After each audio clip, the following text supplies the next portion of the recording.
Now this is the most important class from the perspective of NEET, your NEET and JEE mains exam. And why is that the case? Because this concept is very simple and question is asked on this concept definitely. Okay, so we will be looking at the Lyman, Balmer, Paschen, Brackett series. What does it even mean? Okay, and what does the hydrogen spectrum actually means? Okay, so first of all, before we go to the hydrogen spectrum, let us understand what do I mean by spectrum. So if I pass any kind of light, let's say the sun rays which are coming from the sun, if I pass them through prism, okay, or the diffraction grating, okay, both are one and the same thing. What they essentially do is that they divide the light into its constituent frequencies. So I will get this range of frequencies, and this range of frequencies then I can capture it on a photographic plate, or I can capture it, I can see it, or I can project it on a wall, if you will. Okay, and do this experiment in your lab and you will understand what I am saying. But essentially what we are doing is, in all of these cases, we are breaking the white light or the light into its constituent frequencies, into its constituent colors. So that is what we mean by spectrum. So this is not any spectrum that we are talking about. We are talking about hydrogen spectrum. Now, why is hydrogen spectrum so very important? Now, the hydrogen is an element which has a single electron. Okay, then that is why it's so important. We can study that particular atom with a single electron, and all the ions which have only one electron in their orbitals would also exhibit similar spectrum. Okay, that is what we are saying. So it is not only the spectrum for hydrogen, it is the simplest, only one electron, but it also applies to all the ions as well, which have only a single electron. Okay, all the ions also with single electron. So what is the process? What are we doing here? We have a discharge tube here. What do I mean by discharge tube? You can think about this discharge tube as a kind of tube light, the old-fashioned tube lights, in which from both the sides we are passing electricity. Inside this tube light, I have filled hydrogen gas, not any other kind of gas, but hydrogen gas. Now when I do that, what happens? As the electricity goes through the hydrogen atom, they get excited. The electrons of the hydrogen get excited and they get more energy.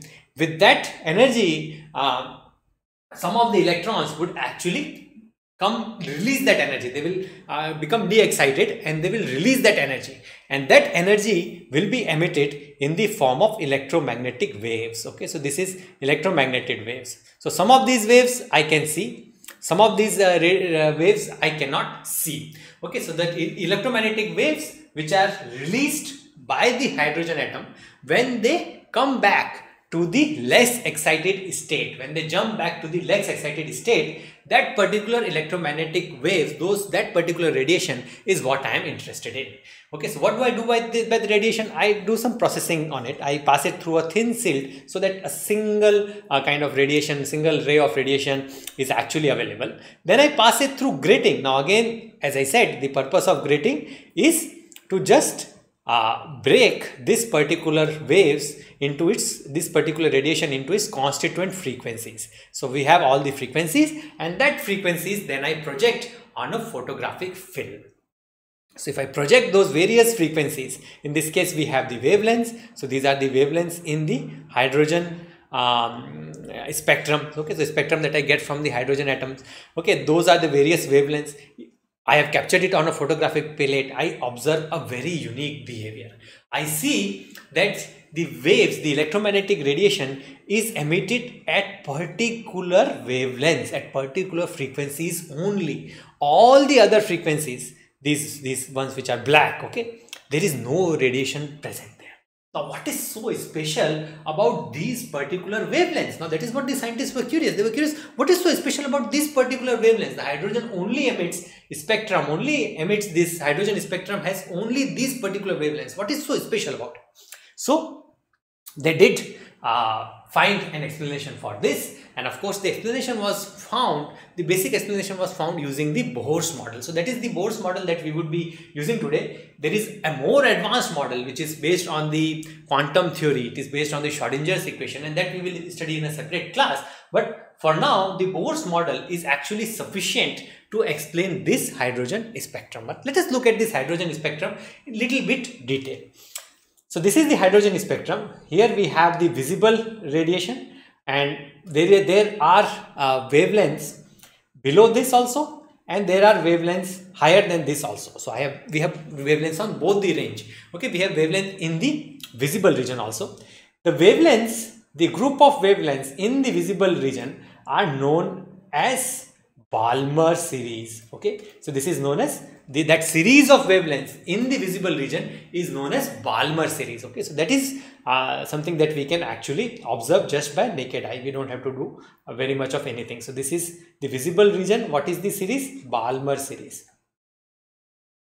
Okay, now as I told you that we have the wavelengths below this, lower than this visible region also, smaller than the visible region also, and these are known as Lyman series. Okay, that group of wavelengths is known as Lyman series. It's a series of wavelengths.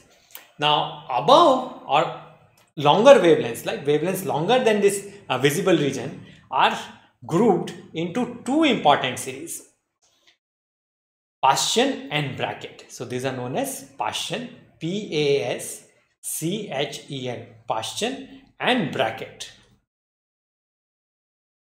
K-E-T-T. Okay, it is T-T, two T's are there, note that.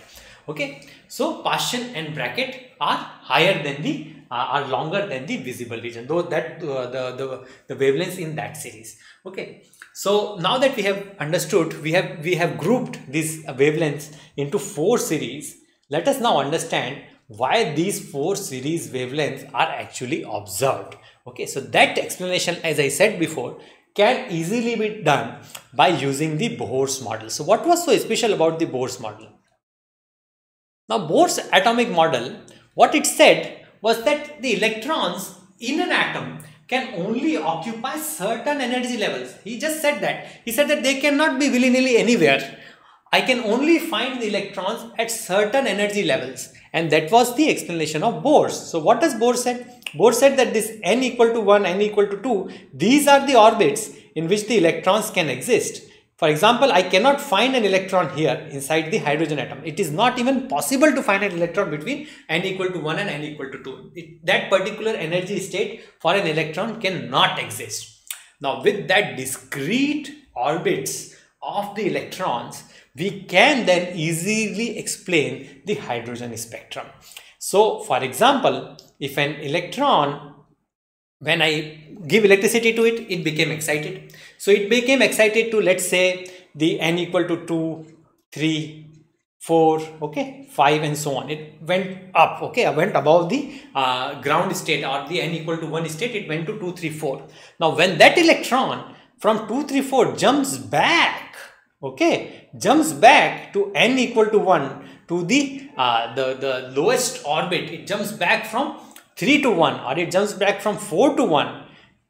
Okay, I observe the radiation corresponding to these four radiations, and these correspond to the Lyman series. Similarly, when an electron jumps from the orbit 3, 4 back to 2, okay, 3, 4, 5 back to 2, I observe Balmer series. When an electron jumps from the orbit 5, 6, 7, okay, 4, 5, 6, 7 back to n equal to 3, I observe Paschen series. Okay, so Lyman series when electron jumps back to orbit number 1, Balmer series when it jumps to orbit number 2, Paschen series when it jumps back to orbit number 3, and Brackett when it jumps back to orbit number 4 from higher orbits. Okay, and when those jumps happen, I observe the wavelengths corresponding to this particular series, and these wavelengths are observed in the hydrogen spectrum. So this is how we explain it.